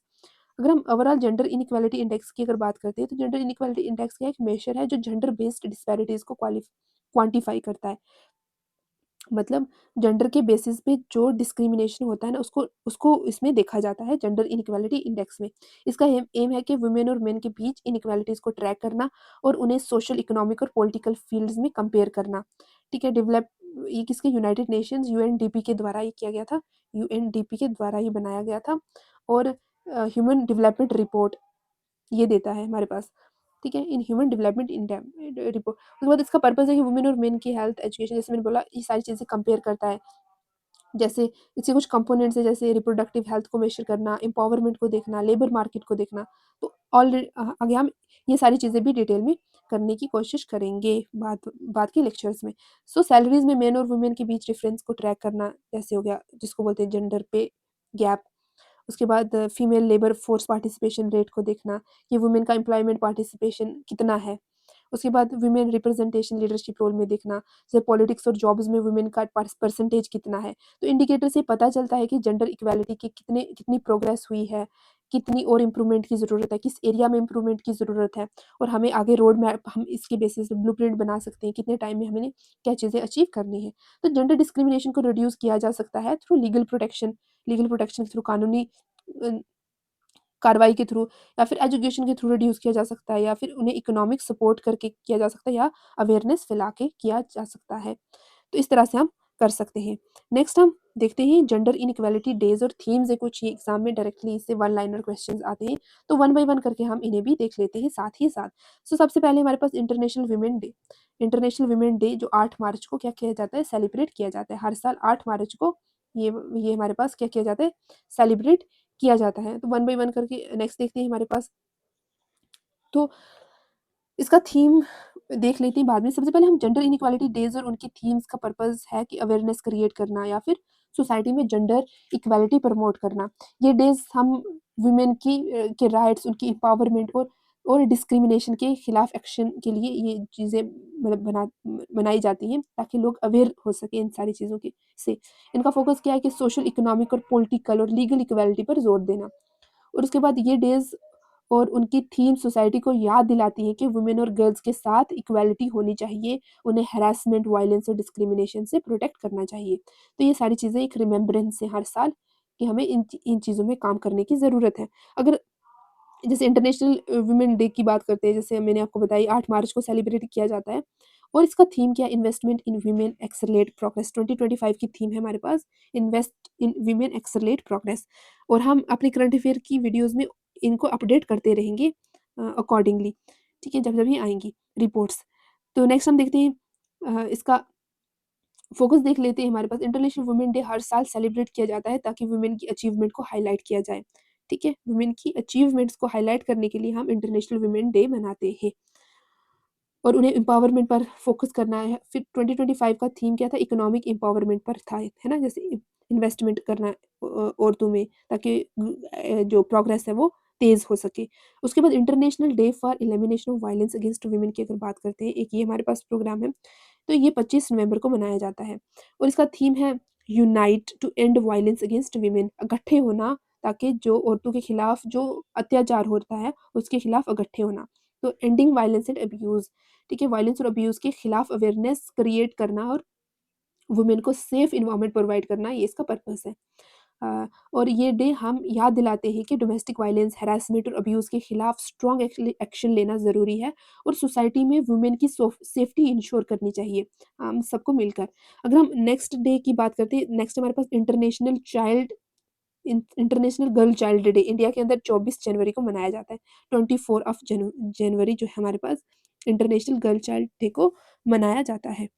तो हम देखते हैं इसकी थीम क्या है, empowering girls for a bright future bright मुस्तकबिल के लिए जो लड़कियां हैं उन्हें एम्पावर करने की ज़रूरत है। गर्ल्स की एजुकेशन, हेल्थ और राइट्स प्रमोट करने की ज़रूरत है। इंटरनेशनल गर्ल चाइल्ड डे लड़कियों के एम्पावरमेंट और एजुकेशन को हाईलाइट करता है, और सोसाइटी को इनकरेज करता है कि गर्ल्स के साथ गर्ल्स के लिए को मतलब इक्वल अपॉर्चुनिटीज़ होनी चाहिए एजुकेशन में। तो फोकस करता है एजुकेशन और राइट्स ऑफ गर्ल्स के ऊपर। International day for international day of girl child, ये इंडिया के रिलेटेड है, और ये इंटरनेशनल 11 अक्टूबर को हम मनाते हैं, ठीक है? 8 मार्च को हम इंटरनेशनल वुमेन डे मनाते हैं। International day for elimination of violence against women हम 25 नवंबर को मनाते हैं, और नेशनल गर्ल चाइल्ड डे हम मनाते हैं 24 जनवरी को। International day for girl child को हम 11 अक्टूबर को करते हैं, और girls vision for the future, girls का क्या विजन होना चाहिए लड़कियों को लेके फ्यूचर के लिए। उसके बाद ये प्रमोट करता है गर्ल्स वॉइस एंड लीडरशिप, ठीक है? नेशनल गर्ल चाइल्ड डे लड़कियों की एम्पावरमेंट और एजुकेशन को हाईलाइट करता है, ठीक है? और ये डे हाइलाइट करता है कि गर्ल्स के आइडियाज़ को और लीडरशिप को इम्पोर्टेंस देनी चाहिए, और उनके फ्यूचर डिसीजंस में इंक्लूड करना चाहिए, उन्हें फ्यूचर डिसीजन में इंक्लूड करना चाहिए। लेकिन इंटरनेशनल इक्वल पे डे, ठीक है? ये सितंबर को मनाया जाता है। उसके बाद हमारे पास है ये थीम क्या है इसकी, क्लोजिंग द जेंडर पे गैप, कि जेंडर पे गैप को कम करना है, मेन और वुमेन के बीच में सैलरी इक्वालिटी को प्रमोट करना है। ये डे रिमाइंड करता है कि लड़कियाँ और लड़कियों को या फिर वुमेन को सेम वर्क के लिए सेम पे होनी चाहिए। सेम पे क्या होनी चाहिए? होनी चाहिए। और उसके बाद हमारे पास क्या होता है कि ये सारी चीज़ें होती हैं। उसके बाद हमारे पास है ह्यूमन राइट्स की अगर बात करते हैं, हमारे पास ह्यूमन राइट्स हमारे पास 10 दिसंबर को मनाया जाता है। कब मनाया जाता है? 10 दिसंबर को मनाया जाता है, जिसका जिसका हमारे पास थीम है our rights, our future, right now. Our rights our future right now, focus करता है इक्वालिटी पे, डिग्निटी फॉर ऑल पे, ये चीज़ें फोकस करती है। ये डे हमारे पास जो है बहुत इंपॉर्टेंट है। ये डे इम्पोर्टेंट सेलिब्रेट करते हैं और ये अवेयरनेस को प्रमोट करते हैं। ये स्पेशल डेज और उनकी थीम्स वुमेन्स और गर्ल्स की एम्पावरमेंट, इक्वल राइट्स और डिस्क्रिमिनेशन के खिलाफ अवेयरनेस को हाईलाइट करते हैं। तो इसलिए ये सारी चीज़ें बहुत ज़्यादा इंपॉर्टेंट है। ठीक है, नेक्स्ट हम देखते हैं इस कंक्लूजन क्या है जेंडर इनइक्वालिटी का। अभी तक हमने क्या पढ़ा उसको हम शॉर्ट में देखते हैं। तो सबसे पहले हमने देखा कि जेंडर इनइक्वालिटी एक सीरियस इशू है जो इकोनॉमिक ग्रोथ, सोशल जस्टिस और ह्यूमन डेवलपमेंट को अफेक्ट करता है। तीनों चीज़ों को, सोशल, इकोनॉमिक और ह्यूमन डेवलपमेंट को क्या करता है, अफेक्ट करता है। लॉज कहते हैं कि लॉज और ह्यूमन राइट्स प्रोटेक्शंस के बावजूद, लॉज और ह्यूमन प्रोटेक्शंस के बावजूद भी वीमेन और गर्ल्स को अभी भी डिस्क्रिमिनेशन फेस करनी पड़ती है एजुकेशन में। ठीक है, उन्हें कम अपॉर्चुनिटीज़ मिलती है, एम्प्लॉयमेंट में उन्हें सैलरी इनइक्वल सैलरी मतलब इनइक्वल मिलती है। उसके बाद हेल्थ की बात करें तो हेल्थ और न्यूट्रिशन में भी डिस्पैरिटी है। डिसीजन मेकिंग में भी, लीडरशिप रोल्स में भी उनकी रिप्रेजेंटेशन कम है। उसके बाद हमारे पास इसको ओवरकम करने के लिए, तो इस प्रॉब्लम को कम करने के लिए सोसाइटी को फोकस करना चाहिए, किस पे, एजुकेशन पे फोकस करना चाहिए। मतलब क्या होगा, लड़कियों को स्कूल और हायर एजुकेशन में इक्वल चांस देना चाहिए, इक्वल अपॉर्चुनिटीज़ होनी चाहिए, मतलब जॉब्स, लीडरशिप्स और सोशल पार्टिसिपेशन में इक्वालिटी इंश्योर करनी चाहिए। उसके बाद लीगल प्रोटेक्शन देना चाहिए, मतलब डोमेस्टिक वायलेंस, हैरासमेंट और प्रॉपर्टी राइट्स में लॉज को इम्प्लीमेंट करना चाहिए। लॉज तो बन जाते हैं लेकिन implementation is a biggest issue, तो इम्प्लीमेंट होने चाहिए। अवेयरनेस फैलानी चाहिए हमें सोशल चेंज के लिए। जेंडर स्टीरियोटाइप्स और कल्चरल बेसिस को भी रिड्यूस करना चाहिए। टू प्रोडक्ट ट्रू प्रोग्रेस तभी आएगी, तभी पॉसिबल है जब मेन और वुमेन को इक्वली ट्रीट किया जाए और उन्हें सेम राइट्स और रिस्पेक्ट मिले, तो तभी हम क्या कर सकते हैं और प्रोग्रेस कर सकते हैं। सो जेंडर इक्वालिटी सिर्फ एक ग्लोबल मतलब एक गोल नहीं है। Gender equality is not just a goal, बल्कि फेयर और डेवलप्ड सोसाइटी के लिए एक बहुत एसेंशियल है। ठीक है, बहुत ज़रूरी चीज़ है ये, जेंडर इक्वालिटी जो है बहुत ज़रूरी चीज़ है। So friends, that's it for today's session. अगर आपको ये सेशन पसंद आया तो वीडियो को लाइक करें, चैनल को सब्सक्राइब करें और लर्न विद वीजो के साथ जुड़े रहें। तो मिलते हैं एक और इन्फॉर्मेटिव वीडियो लेक्चर में। तब तक के लिए take care and thanks for watching.